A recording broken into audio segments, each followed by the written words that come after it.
Ethan had spent the entire day at the hospital, tending to his patients. But one name had stayed in his mind longer than usual: Thomas Avery. The man had been admitted after a minor accident, and Ethan had been assigned as his physician. Thomas wasn't in critical condition, but there was something about him, the way he looked at Ethan, like he knew him somehow. And then, there was the photo. When Ethan had stepped out of the patient's room earlier, he'd caught a glimpse of a small picture frame on the bedside table.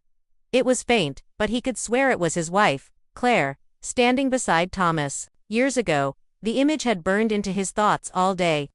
By the time Ethan got home, the sun had dipped below the horizon, and the warm glow of the living room lamp spilled across the floor. Claire was there, sitting quietly with a book in her lap. He set his bag down, his heart pounding for reasons he didn't fully understand. He had rehearsed the words in his mind on the drive home, but when he finally spoke, his voice was low and hesitant. "Claire," he began, "what's your connection to Thomas Avery?" "He's my patient." The moment her name and Thomas's were in the same breath, Claire's fingers went rigid against the pages. Her eyes lifted slowly, meeting his, but she didn't speak. The silence between them was louder than any argument they'd ever had. Ethan felt the air thicken, the faint ticking of the wall clock seeming to mock the gap in her reply. You know him?" Ethan pressed, his voice tightening. Claire's lips parted slightly, but no words came. She just sat there still, pale, and searching his eyes like she was deciding whether the truth would destroy them. Finally, she whispered, "Ethan, it's not what you think." He took a step closer. "Then tell me what it is." Her gaze dropped to the floor, her voice trembling. "I knew him. A long time ago. Before you." Ethan's stomach turned. How well? Her breath caught. Too well. The room seemed to shrink around him. The woman he had trusted with everything was suddenly a stranger holding secrets she'd never meant to share. Yet, beneath his anger, there was something else, a strange pull. A need to understand the story she was too afraid to tell. Claire set her book aside, her hands folding tightly in her lap.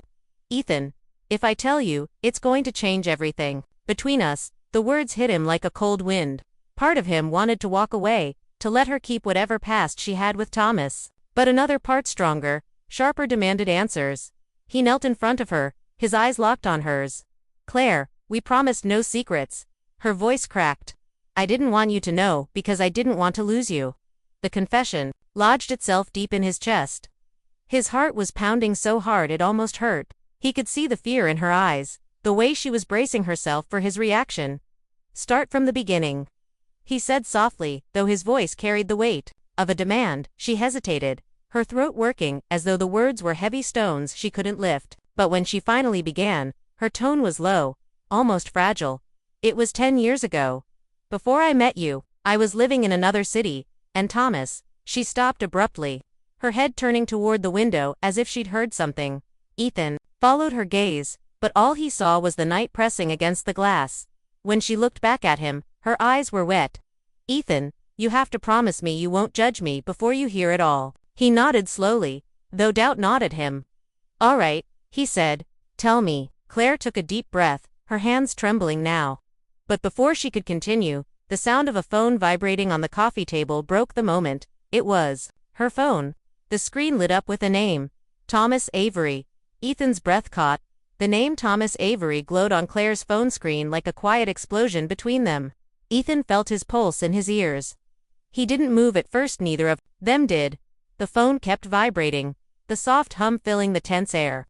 Finally, Claire reached for it, but Ethan's hand moved faster. He picked it up, holding it firmly, his eyes never leaving hers.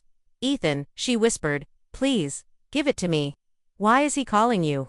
His voice was low, almost steady, but beneath it was a storm. Claire swallowed hard, her gaze dropping. "He probably heard you were his doctor. Maybe he's worried I'll tell you things." "Things like what?" Ethan pressed, leaning in. Her hands fidgeted, her breath uneven. "Things you wouldn't understand unless you knew everything." The phone stopped buzzing, but Ethan didn't let it go. He placed it face down on the table, his eyes searching her expression for any trace of a lie. "Claire, you can't expect me to treat him without knowing why his face in a photo is sitting next to your smile from years ago." Her eyes softened, almost pleading. "I never wanted you to find out this way. Not while you were caring for him." "It's complicated." Ethan exhaled slowly, trying to temper his frustration. Then uncomplicate it for me. She hesitated again, and Ethan could see the battle happening inside her between protecting herself and coming clean. Finally, she began, her voice quiet but clear. Thomas and I, we were engaged. Ethan froze. For a moment, the words didn't seem real. He blinked, his chest tightening. Engaged. Yes, she whispered. It was before I ever met you. We were young, reckless, and we thought we'd spend our lives together. But then, she stopped, her lips pressing into a thin line. But then what? Her eyes glistened. He left me. Without a word. No explanation. I waited weeks, months, and then I heard he'd moved away. I thought I'd never see him again. Ethan felt like the floor beneath him was shifting. So you never saw him, spoke to him. Until now. No, Claire said quickly. Not until tonight. That call. That's the first time since the day he walked away from me. The words hung in the air, heavy and raw. Ethan wasn't sure whether to believe her whether Thomas's sudden reappearance in both their lives was coincidence or something else entirely. But before he could speak again, her phone buzzed once more. This time, it wasn't a call, it was a text. Claire's eyes darted to the screen, but Ethan read it first. We need to meet tonight. It's important. His grip tightened on the phone. He wants to meet you. She nodded slowly, as if each movement cost her. Yes, and you're going to? Ethan asked, his voice sharper now. I don't know, she whispered. Part of me needs answers from him too. Ethan's jaw clenched. The thought of her sitting across from the man who once held her heart and had left her stirred something deep inside him. Jealousy, fear, curiosity, all tangled into one. Then I'm coming. With you, he said firmly. Claire's eyes widened. Ethan, that's not a good idea. It's the only idea, he replied. If you're going to hear whatever he has to say, I'm going to hear it too. She stared at him for a long moment, then looked away, her expression unreadable. Finally, she whispered, all right. But you might not like what you hear. Ethan didn't respond. Instead, he stood, grabbed his coat, and waited for her by the door. Moments later, they were in the car, the night stretching ahead of them. Neither spoke as they drove toward the small cafe address Thomas had texted. When they arrived, the place was dimly lit, nearly empty. Through the window, Ethan saw him Thomas Avery sitting at a corner table, staring at the door as if he'd been waiting for them all his life. Claire inhaled deeply, her hand frozen on the car door handle. Ethan, she murmured, before we go in. You have to know something about him. Something I never told anyone. Ethan turned to her sharply. What is it? Her lips trembled. He's not just my ex-fiancé. He's not just my ex-fiancé. Claire's voice broke, her fingers tightening around the edge of her coat. He's the man who once saved my life. Ethan stared at her, trying to process the weight of those words. Saved your life? What do you mean? She shook her head, slightly. I'll tell you everything after we talk to him. Please, Ethan, let me do this my way. His chest tightened with frustration, but the look in her eyes soft, vulnerable, almost pleading made him nod reluctantly. They stepped out of the car, the cool night air brushing against their skin. When they pushed open the cafe door, the warm scent of coffee and faint jazz music wrapped around them. Thomas looked up immediately. He stood as they approached, his gaze lingering on Claire just a moment too long before shifting to Ethan. Claire, he said, his voice deep and steady. It's been a long time. Claire hesitated before replying. Yes, it has. Ethan slid into the seat beside her, his presence, deliberate a silent statement that he was here. And he wasn't going anywhere. Thomas's eyes flicked toward him. You must be Dr. Ethan Ward. I hear you're taking good care of me. I take care of all my patients, Ethan replied evenly. But I'm here tonight for my wife. The tension between the three of them was thick enough to taste. Thomas leaned back, folding his hands together. I asked her to meet because there are things she deserves to know. Things I should have told her years ago. Claire's breath hitched. Then tell me now, Thomas. Why did you disappear? Thomas's jaw tightened. For a moment, he seemed to search for the right words. When I left, he began slowly, it wasn't because I stopped loving you. It was because I thought I was protecting you. Claire's brow furrowed. Protecting me from what? Thomas looked down at the table, his voice dropping. From me. From the mess my life had become.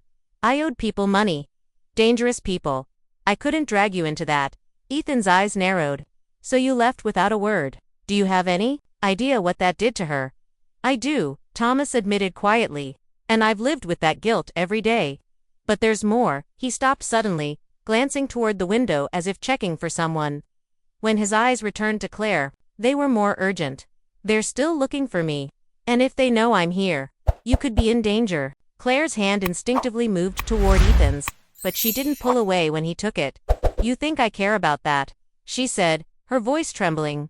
You should have told me back then. I could have. No, Thomas interrupted. If you had stayed, they would have used you against me. I had to make you hate me so you'd let me go. The cafe felt smaller now, the walls pressing in. Ethan's thoughts raced. Was Thomas telling the truth, or was this just another story to keep his hold over Claire? Then Thomas leaned forward, his eyes locked on her. Claire, the night before I left, something happened. You don't remember it because you were unconscious. But I need you to know you're alive today because of me. Ethan felt his body go still. Claire blinked rapidly, her lips parting in disbelief. What are you talking about? Thomas's voice lowered. There was an accident. A fire. You were trapped. I pulled you out before the place collapsed. You hit your head. You didn't see me. I never told anyone because I didn't want you coming after me, asking questions. I knew I'd disappear the next day. The weight of his confession seemed to hang in the warm air.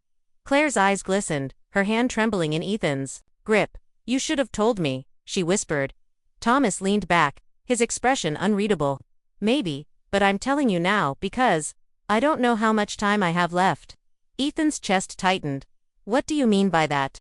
Thomas's gaze met his. I'm dying, doctor, and that's not the worst part.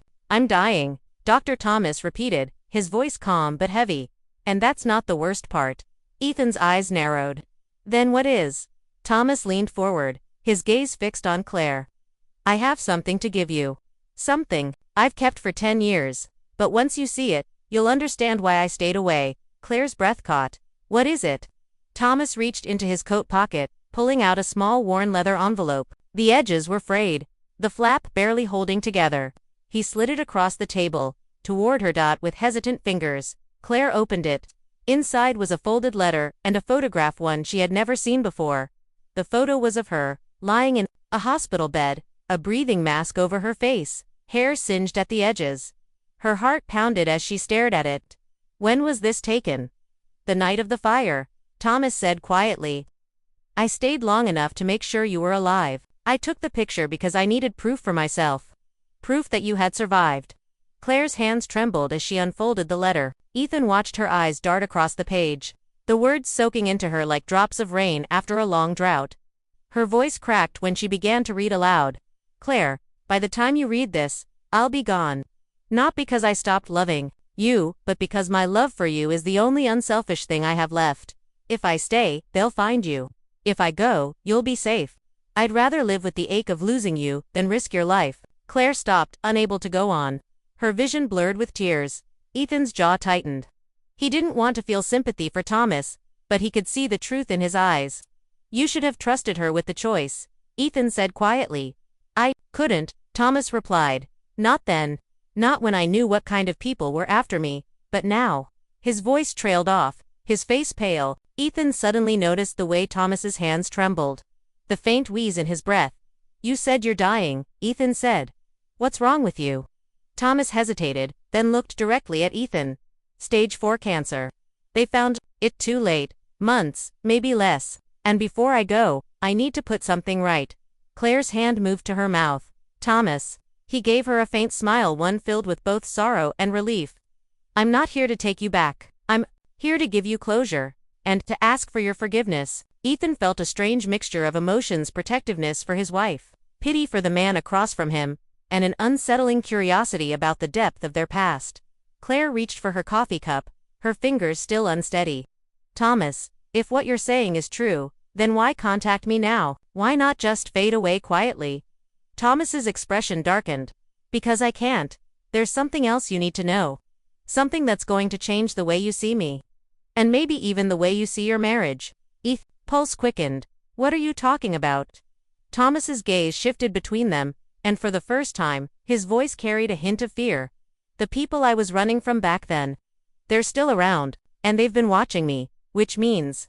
He paused, his eyes locking on Claire. They know who you are, and they know you're my weakness. Claire's breath caught. Ethan instinctively reached for her hand under the table. his protective instincts flaring. "Then we'll go to the police," Ethan said firmly. Thomas shook his head slowly. "You think they can protect her? You have no idea what these people are capable of." Claire leaned forward, her voice trembling. "Then, what do we do?" Thomas's reply was slow, deliberate. "You stay close to your husband. You don't go anywhere alone, and you let me deal with them while I still can." Ethan's jaw clenched. You can barely stand without coughing." Thomas smirked faintly, though it didn't reach his eyes. Sometimes the most dangerous man is the one with nothing left to lose. Before Ethan could respond, the cafe door swung open. A man in a dark coat stepped inside, scanning the room with sharp, deliberate eyes until they landed directly on their table. Thomas's voice dropped to a whisper. "It's too late. They've found us." The man in the dark coat didn't break eye contact as he crossed the cafe. Each step felt heavier than the last, his boots echoing faintly on the wooden floor. Ethan felt Claire's hand tighten in his. Her pulse was racing against his skin. Thomas sat straighter, the faint wheeze in his breath overshadowed by the sharp alertness in his eyes. When the man reached their table, he didn't bother with greetings. "You've been hard to find, Thomas," he said in a low, deliberate voice. Thomas's lips curled into something between a smirk and a grimace. "I wasn't hiding from you. I was protecting them." The man's gaze flicked to Claire, then Ethan, his eyes assessing, calculating. "And now you've brought them into it." Ethan leaned forward. "Who are you?" The man ignored him. "We need to talk. Alone." "No," Thomas said firmly. "Whatever you have to say, you can say in front of them." The man's jaw tightened. "Fine. The debt you owe, it's not gone. You think dying will make it disappear. It won't. Someone will still pay." Claire's breath caught. "What do you want from us?" The man's eyes slid back to her, lingering in a way that made Ethan's blood run cold. "We want him to settle his debt, but since he's running out of time, maybe you can help." Thomas's hand shot across the table, gripping the man's wrist with surprising strength. "You lay a hand on her, and I swear, you'll what?" The man interrupted with a thin smile. "You've got months to live, Thomas. Maybe less. You think you're in a position to make threats." The tension in the room was so sharp, it felt like the air itself might shatter. Ethan rose from his seat, his voice low but steady. "This conversation is over. Leave." The man's eyes narrowed at him, but after a long, heavy pause, he stepped back. He leaned down toward Thomas, speaking just loud enough for them all to hear. "You've got 1 week. Then we collect. One way or another." Without another word, he turned and walked out, the cafe door chiming softly as it closed behind him. For a moment, no one spoke. The faint hum of the coffee machine was the only sound, but it couldn't mask the pounding in Ethan's ears. Claire was the first to break the silence. "Thomas, what does he mean? How much do you owe?" Thomas exhaled slowly, rubbing his temple. "It's not about the money anymore. It's about power. I owe them 50,000. But even if I paid it, they'd still come after me. They want control, not cash." Ethan sat back down, his voice edged with steel. "Then we go to the police." Now, Thomas shook his head. "If we do, they'll come after Claire before the police can even act. These men don't wait for warrants." Claire's eyes glistened. "So what do we do?" Thomas's gaze shifted between them, his expression hardening. "I'll find a way to settle it. But until then, you two need to stay away from me." Ethan frowned. "That's not happening." Thomas leaned in, his tone fierce. "I'm serious. If they think you're important to me, you'll be a target. And right now, Claire, you're the only thing in this world I still care about enough to protect." Those words lingered in the air, heavy with a history Ethan was only beginning to understand. He wanted to argue, but the sincerity in Thomas's voice left no room for doubt. This was more than a debt, more than a threat. Claire reached across the table, placing her hand over Thomas's. "You don't have to do this alone." Thomas's eyes softened, but his next words were quiet and final. "Yes, I do." Before Ethan could speak, Thomas stood, slipping his coat back on. "Go home, lock your doors. And if I don't make it through this week," he paused, his gaze fixed on Claire. "Remember me not for how I left, but for the one night I saved you." Then he turned and walked out into the cold night, disappearing into the darkness. Ethan sat in silence, staring at the door long after it closed. Beside him, Claire's eyes shimmered not just with fear, but with something deeper. Something Ethan wasn't ready to name. Ethan's hand was still wrapped around his coffee cup, though the drink had long gone cold. Claire sat beside him, her gaze fixed on the door Thomas had vanished through, as if she could still see him walking away. When Ethan finally spoke, his voice was low. "You still love him, don't you?" Her head turned sharply, eyes wide. "Ethan, it's not like that." "Then tell me what it's like." He pressed. Claire exhaled, her shoulders slumping. "He's part of my past, Ethan, a part I never dealt with. I thought he was gone forever, but now I see the man who saved me, who once made me feel safe, standing in danger again. And I can't just switch off the part of me that cares." Ethan's jaw tightened. He wanted to be angry, but beneath it, he understood. It wasn't love in the same way she loved him. It was a deep, unresolved bond born from gratitude, guilt, and unfinished goodbyes. When they left the cafe, the night felt colder, the streets emptier. They drove home in silence, each lost in their own thoughts. The next few days were uneasy. Claire tried to go about her routine, but Ethan could see her distraction. She checked her phone more often, glancing toward the window whenever a car passed by. Ethan didn't ask, but he knew she was waiting, hoping for news from Thomas. On the fourth night, it came, a knock at their door just after midnight. Ethan was the one who answered, but the moment he saw the man standing there, he knew. Thomas looked worse than before, paler, thinner, his eyes shadowed with exhaustion. "Can I come in?" he asked. Ethan hesitated, then stepped aside. Claire appeared from the hallway, her face lighting up with both relief and worry. "Thomas," he held up a hand. "I can't stay, I just came to say, it's done." Ethan frowned. "What do you mean, done?" Thomas gave a faint, tired smile. "The debt's cleared. They won't bother you again." Claire stepped closer. "How? What did you do?" He shook his head. "You don't need the details. Just know that I had to make a deal. I gave them something more valuable than money." Ethan's eyes narrowed. "And what's that supposed to mean?" Thomas met his gaze steadily. "My time. What's left of it. I'm leaving tonight. They'll make sure I never come back. But it's the only way to guarantee you're both safe." Claire's voice trembled. You can't just disappear again." Thomas's smile was bittersweet. "It's the only thing I've ever been good at." He reached into his coat pocket and pulled out a small silver locket. Placing it gently in Claire's hand, he said, "Open it when I'm gone. It's the last thing I can give you." Ethan watched as Claire's fingers curled around it, her eyes glistening. "Thomas." He glanced at Ethan then, his expression steady. "Take care of her. She's stronger than she knows, but she'll need someone when she realizes I'm really gone." Without another word, Thomas turned and walked toward the door. Claire moved as if to follow, but Ethan's hand closed gently over hers. She froze, tears slipping silently down her cheeks as they both watched the door close behind him. They never saw him again. Later that night, Claire opened the locket. Inside was a tiny folded piece of paper. In Thomas's handwriting, it read, "For the love I couldn't keep and the life I couldn't share, thank you for being my brightest chapter." Claire closed it slowly, holding it to her chest. Ethan pulled her into his arms, and though he didn't speak, his embrace said everything. He was here, she was safe, and whatever ghosts her past held, they would face them together. Still, in the quiet of that night, Ethan knew something had changed.